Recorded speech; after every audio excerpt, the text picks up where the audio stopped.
Let's bring our palms together at our heart and close the eyes. Bring your awareness into the center of your eyebrows, into the mind space. And imagine that you have a broom in your hand and that you're sweeping your mind space just as you would sweep the floor of your house. And just take a deep breath in as you move the broom from left to right. And a big exhale. And again, big inhale. And exhale. As you keep your awareness in the center of the eyebrows, you can put your broom off to the side and notice that your mind might feel a little more tidy than just a few moments ago. Release those hands and open up your eyes. And welcome to our Astro Yoga chat. I am Kate. And I'm Natalie. Hi. Mm. Okay, we arrived at the seventh house. And yes, the seventh house is all about relationships, marriage, could even be like a business partnerships, contracts, and funnily enough, also in Vedic astrology, also divorce.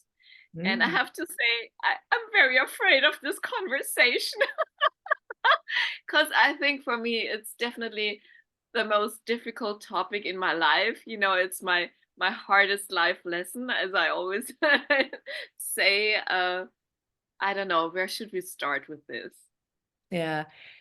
Okay, so all right. I agree because I am somebody who is divorced. So, talking about relationship and marriage, and I think it is very interesting that in Vedic astrology, this house represents divorce, where in Western astrology, it represents marriage. So that's, you know, okay. I think what we can talk, where we can start with this is in the yogic perspective. When I was going through my divorce or even thinking about getting a divorce, I asked my teacher as if I was asked like a shaman or a priest. Let's really stick with priests, right? You're like going through something and in your religion, whoever is like a spiritual pillar in your life. I went to my yoga teacher, he's my teacher.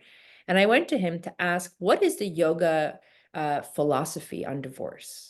And I was expecting him to say something like, you're supposed to stick it out. You're in a soul's journey together. You're in a contract. You're supposed to. And he smiled from ear to ear and just said, everything is constantly changing. Listen to the messages from the universe. When things start to change, they're going to change, and that force is going to be very strong. And it's we are not necessarily, all of us are not necessarily meant to be with the same person regardless of the messages of the universe. If things around you, if you can see that things are just not aligning anymore, things are not adding up, things are not doing this, you're almost, in a sense, your path with this person is like slowly going to veer off to something different. Allow it to happen, because that's where you practice non-attachment. That's whenever you practice not of being more, that everything is going to be okay. Why do we cling on so hard? Because we're afraid of that change. Like, oh, I don't want to change, but everything is constantly changing.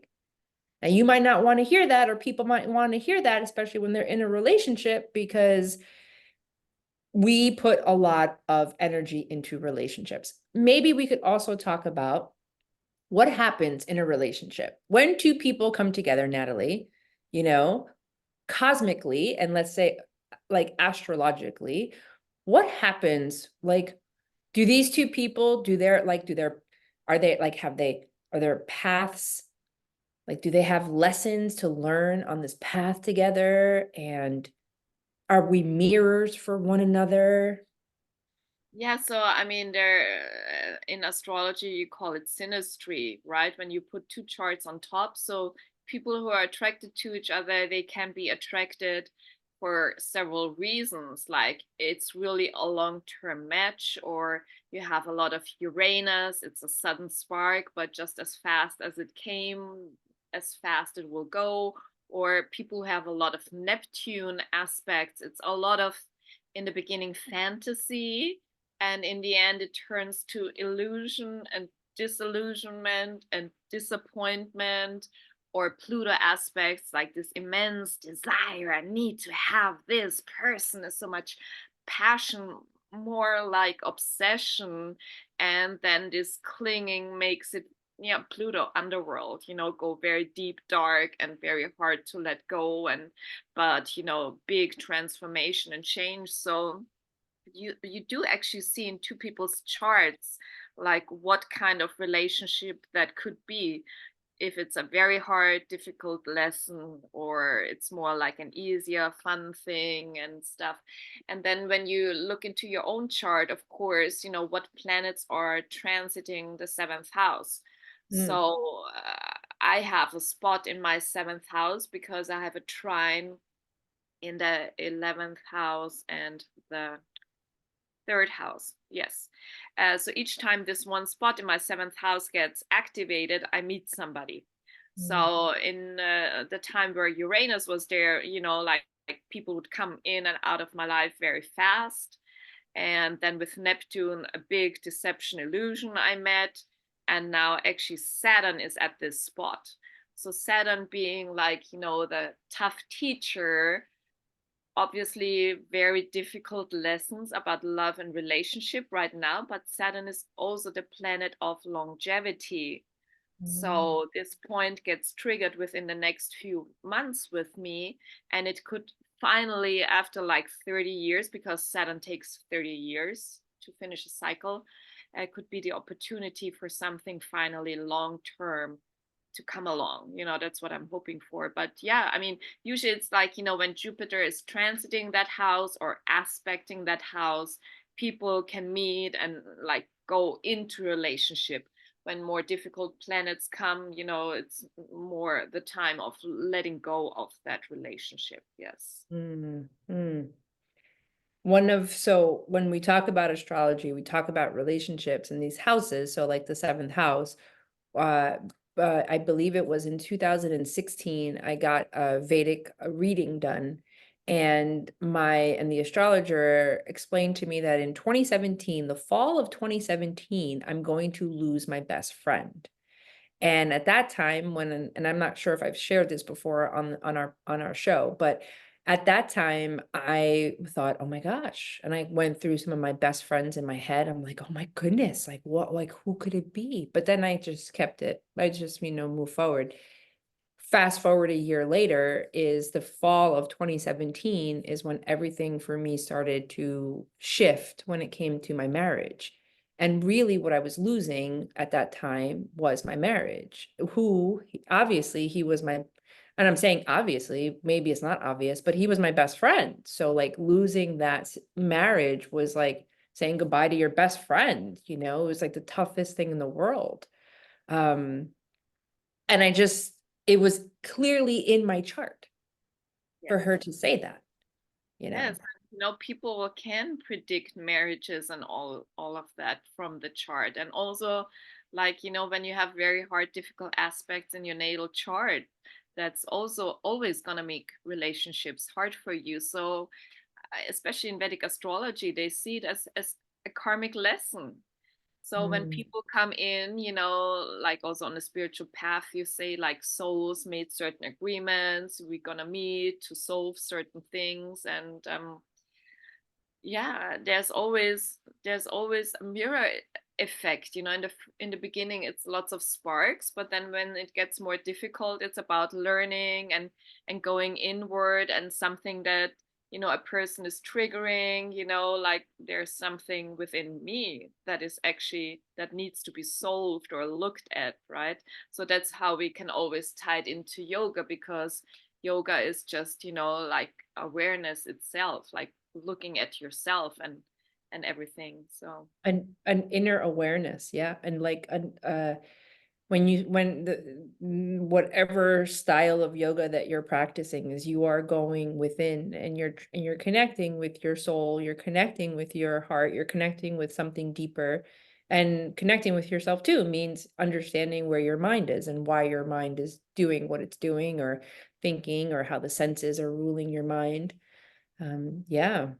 You also said, like, when we always talk a little bit before, but you said, like, the yogic path usually starts with the physical yoga, right? So the asanas and the heavy vinyasa classes, whatever, so and it changes later on to something deeper. So in the end, if you go a very long yogic path, you arrive at something that is God or spirit or the source. So for me, the older I become, it's more like trusting in God's path and God's lessons. And if I apparently have so many lessons in this area, who am I to say, like, okay, I'm not gonna do it, I'm not gonna learn, so there's only either I go forward, accept these challenges, and maybe hopefully master also the seventh house in this lifetime, or I just give up. And, as I perceive life, there is the next life. So I would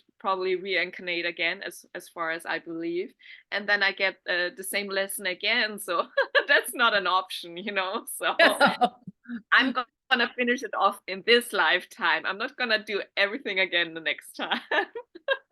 That's awesome. Yeah, no, no, you don't want to carry it with you. You're going to do your best. And that's something else in yoga philosophy, that when you reincarnate, if you believe in reincarnation, you are going to come back from the same level, in a sense, of where you left off. Yeah. So let's say if sometimes I look at my life, I'm like, oh, I wish I started this sooner. I wish I knew more. I wish I could do more. It's like, don't worry. You started it in this lifetime. When you come back into your next lifetime, you bring all of that knowledge already with you.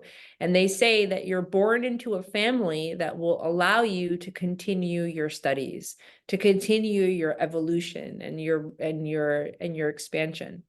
Yes, and actually, they also say, like, your families always reincarnate with you. They're just switching positions, right? So also when we step more, I mean, it's gonna be very esoteric and spiritual now, but they say, like, partners, marriage partners, all these are all soul contracts. Nothing happens by accident. And even if you get hurt in a certain way, that was a lesson needed. So what is the lesson? That is sometimes the question, right? Like, obviously, when you're in physical danger, the lesson is to get out. If it's just minor things, it's like, how do I deal with this? Am I the trigger? Like, if something is always repeating in every relationship I have, I'm the common denominator, right? Like, I'm the only person who's always there. So maybe I need to fix something within myself. And Mhm. that's for me often a difficult thing. Like, what do I need to learn from this person or with this person? Yeah. And I think that's where that's like that challenging point of saying, and to your point, you started off by caveating it and saying, if you're in danger, you're in danger. Like, that's a different conversation. But if you're in a relationship where you're, feeling like there's a lesson here, and do I just stick it out? Like, take steps back. So one of the what I love about yoga is, because yoga asks you to be so present, meaning you can't on your yoga mat you cannot use your yoga mat as your place of, like, I need to figure out this solution. I need to figure out this problem and come up with a solution. You can't do that. Your yoga mat is not an experiment for that. Like, it's not this place of, like, I'm going to now control my mind. No, the purpose is to release the mind and listen to your heart and your soul. So if you can understand that, then the more, when you're on your yoga mat, you keep taking steps back and taking steps back, which basically means you're seeing the bigger and bigger and bigger picture. So in a relationship, like, are you flowing downstream, or are you continuously swimming upstream? Are you finding moments where things are just clicking, aligning? The universe is giving you messages that things are moving in a direction. It might not look the way you want it to, but are they moving in the direction of like ease and good energy and you're moving positively? Or are you struggling to the point where you are like exhausted by the end of the day because you're fighting? You're fighting the energy that's in your relationship. So something to look at is like your yoga practice is asking you to be really present. When you're really present, no matter what challenges you have going on, in that moment, as you're deep breathing, as you're moving and flowing, how do you feel? You feel expansive. You feel like, oh, I can finally open up. I can finally connect. I can find. So I think in relationships, that's something that we can do as well. So we can start taking like big steps back because what is the lesson? Ah, to your point, is the lesson to leave and then you're going to do the whole thing over again with somebody else? How do you know when it's time to end a relationship? Yes. You know? And it's so interesting, when you talk about Saturn, like the tough teacher. So, when he's aspecting your Venus or the seventh house, there's always like tests in that relationship. And when the relationship had some issues already, like most of the time you look at a chart, somebody, a famous person got divorced. Oh, Saturn just passed over the Venus, it was obvious, but then there's people, and I also have friends like this, they have very happy relationships and they're in a Saturn transit right now and they don't feel anything and nothing is happening, and even like both partners have it. I'm like, what? But apparently everything is working. So there is no test because it's fine, And then it's also interesting, like, like some people had a Saturn transit like 7 years ago, and it was already a broken relationship and it didn't get out, and they sticked out 7 more horrible years until it finished now. It's like interesting. So apparently they missed this point of the exit, but then again, that's also a lesson, right? Like, so what happened the past 7 years? Yeah. Yeah. Relationships are they're so intimate because you're sharing your energy and your life and you're building something with another person, and everything from the way that you eat, the meals that you make, the conversations that you have, and all of that energy is in your space, and this is what you're living, this is your reality. I always, I live in New York City. I live in Brooklyn, and one of my favorite things to do is to when I'm walking around and I look up at, different homes and buildings, townhouses, all this stuff. Every window represents a different universe. In that window, in that apartment is an energy that is unique to that space because the people who live in it are creating that energy. Then the right next door can be something it's so polar opposite. Actually, it's very funny because across from my window, I can see these two apartments.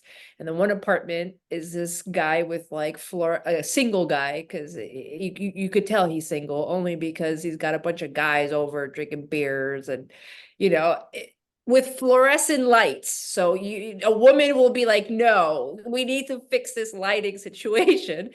And then the apartment right next door is a woman, single, and her is like soft lights. She's got some beautiful little things up. So I'm looking at this stark difference of like fluorescent light, soft lighting, single guy, single woman. And if like your relationships that you have in your life are very important because it creates your home. It creates like where you're living, your energy that you're building. It's a life-changing choice, right? It's gonna affect every area of your life, right? Like whatever your relationship you have will affect your career, your business life. It can Mhm. also have a major effect on your health, also, Oh yeah. like Yeah. on your mental state and how you get along with your parents or friends? Like, aren't there relationships, they really separate you from family and friends, and others are very connecting and expansive and traveling, and so there's so many possibilities out there. And first of all, you need to know yourself, like what do you need, like Mhm. not just attracting by accident or Mhm. default. Yeah, yeah, yeah. You And know, it always has to do with your upbringing. Are you copying something from your parents, something good or something not so good? mhm. I feel that relationships are like when you meet someone that you're attracted to, that's an energy that like I'll speak just for myself, so because I can't speak for everyone else, obviously, but it's something that like is not necessarily missing from my life, but something that I'm yearning for. Like I'm like, oh, that energy is so great. Whether it's somebody who I admire because I look up to what they're doing, or whether it's an energy that like they're very confident and I'm like, wow, attracted to that. And what I've been noted, I mean, now I'm 45, and what I'm noticing, and I will say this with full yes, what I'm noticing though is even though we're talking about relationship and marriage, what I'm noticing is that my maybe part of my journey, part of my soul's journey is to have the most ultimate, beautiful, amazing relationship with myself. I know that that's like going against, I know, but it goes against like what we think a relationship, a marriage should be. And I'm honestly like on a path of like really loving myself and giving myself what I need from what I think a partner would be giving me and giving that to myself. And isn't that the foundation for every or any relationship? Like, if you don't know how to be happy by yourself, have a good relationship with yourself, appreciate yourself. Like, do you really expect it? Like somebody else is gonna fill all of this up? Like, what if the other person has a bad day and he cannot fill up your cup? Then it's Mhm. going to be a bad relationship or, a crisis. No. So, I mean, you're responsible for yourself. You have to love yourself, give everything to yourself that you can, keep your energy up. So, I mean, otherwise, how can you be together with another person? Exactly. Because I think it's just too much pressure for I think the other person, and also I think for like let's say yourself, like for let's say if someone else in the relationship, if somebody's looking at me and they want me to fulfill something for them, that's a lot of pressure. That's a lot of that this is. And I think from what we see, like in society and culture and the way things are, you see a lot of, well, this person gives me this person gives me that, and this is what they give me. And it kind of messes up a little bit of our like, I don't know if it just makes things a bit cloudy. And we forget that you know, y if what you're looking for in your life is like, acceptance and true love, wouldn't it be so amazing if you can truly love yourself and accept yourself in a way and, like, that's probably the hardest person for you to love and accept is yourself. I think it's a lot easier for me to love and accept my partner is to say like, "Oh, I love you, I'm gonna put all my energy into you," and then what? What am I doing for my soul's journey? Am I looking for now my partner to fulfill my part of the journey? So interesting that you say this because, like, each time a big relationship ended for me, it was always the question, like, what do I do now? Like, I don't even know anymore. Like, what movie would I go and see? What would I do on that weekend or whatever? Like always like losing myself, like going along what another person wants. But that's also wrong. Like, who am I? So like that's maybe how yoga also helps us, like on the mat, being so authentic. Like, do I need to take a break now in child's pose? Is that more real than like pushing through this pose or whatever? So I also need to know, like, I always know who I am and what I like to do and what I need right now for myself, whether I'm single or in a relationship, so that this point can never come again where a relationship ends and I don't know anymore who I am without this person. Right. Right. Ooh, A big topic. you know? A big and such an important topic because relationships are the backbone, or like I would say like the backdrop for our life because you have relationships, you want listen, at the end of the day, yes, you want to love yourself. You want to give everything to yourself. Like I don't want to rely on another human being to fulfill my like wishes or goals. I would like another human being to be on my path to help me, right? I want the help because that's the other thing. I'm not here to say I can do this all by myself. No, I can't. I can't. No, I need help. Spirit guides, God, I need help. Like help me, please. And the same thing, if I'm going to have a relationship with someone, then and this is my way of like, but if I'm going to be in a relationship with someone, then I really hope that this relationship is helping me to grow as opposed to hurting me and holding me still. Like, I really hope that this relationship is helping me get to my next level as opposed to holding me down.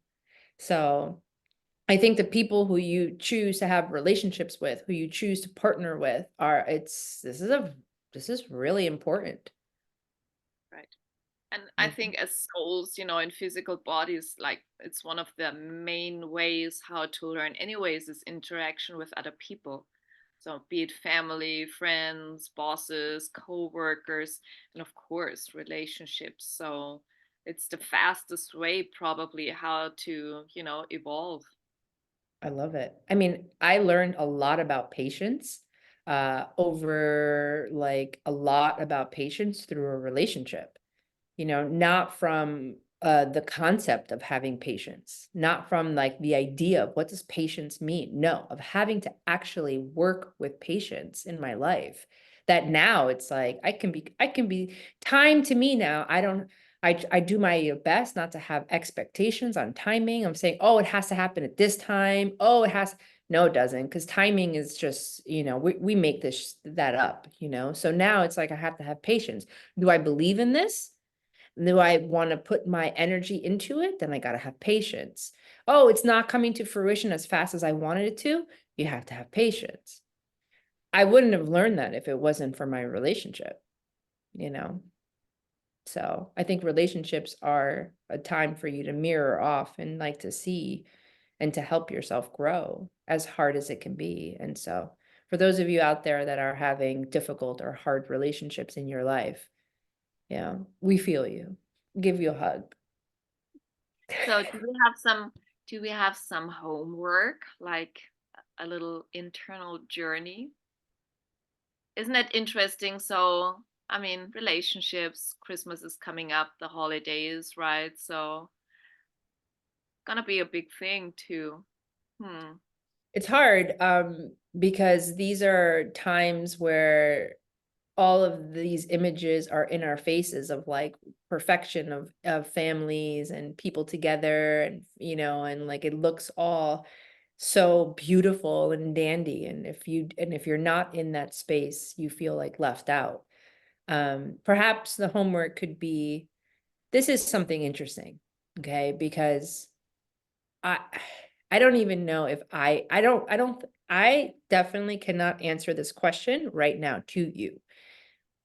If you had an opportunity to explain to someone what your idea of your relationship that you would like to be in, what does it look like? Not what the person looks like, try not to get too detailed in that kind of aspect. But what does your day-to-day look like?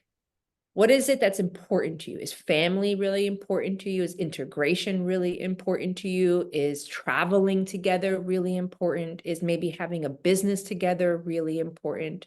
What is really important for you now at this phase of your life to have if you were going to create that relationship, what would it look like? And maybe I'm gonna add something else, because if you cannot accept where you are, there's also no goal or a way to go towards something else. So even if you're alone for the holidays and you're not in a perfect relationship, which always, Christmas for almost all my life always has been so sad, because I never had a relationship, or almost never had a good relationship for Christmas. But it's like accepting it. Okay, so it's where I am today, but it doesn't mean that's where I'm gonna be for the rest of my life. And just accept it for that day. And then let's see where God's plan, source's plan, the universe is gonna take you, and just be willing to take on the challenges of maybe the growing pains, like, be willing to evolve. But right now it's what it is. And for right now, it's okay. I'm accepting it. Love it. Let's bring our palms together at our heart. So as you press your thumbs in towards your heart space, lift up your chest and feel the beating of your heart, the expansion of the energy within you that's infinite, and also the support that's in you.